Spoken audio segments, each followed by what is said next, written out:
How to get healthy skin. Step 1. Eat a balanced diet that is rich in protein, healthy fats, and vitamins. These nutrients help your skin produce collagen, elastin, and hyaluronic acid, which are essential for skin elasticity, hydration, and repair. Step 2. Drink plenty of water to keep your skin moist and flush out toxins. Aim for at least 8 glasses a day, or more if you exercise or live in a hot climate.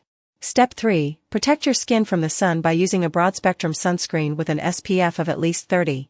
Apply it generously and reapply every 2 hours, or more often if you sweat or swim. Avoid the sun between 10 a.m. and 4 p.m., when the rays are strongest.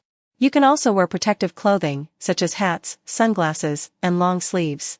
Step 4. Cleanse your skin gently with a mild cleanser that suits your skin type. Avoid harsh soaps and detergents that can strip your skin of its natural oils. Pat your skin dry with a soft towel, and moisturize it with a product that contains SPF. Do this twice a day, in the morning and at night. Step 5. Get enough sleep to allow your skin to repair itself. Aim for 7 to 9 hours a night, and avoid caffeine, alcohol, and screens before bedtime. Sleeping on a silk pillowcase can also prevent wrinkles and creases on your face. Step 6. Manage your stress levels, as stress can trigger inflammation, acne, and other skin problems. Try to relax by doing activities that you enjoy, such as reading, meditating, or listening to music. You can also practice breathing exercises, yoga, or mindfulness to calm your mind and body. Thanks for watching my videos. Please subscribe, like, and share.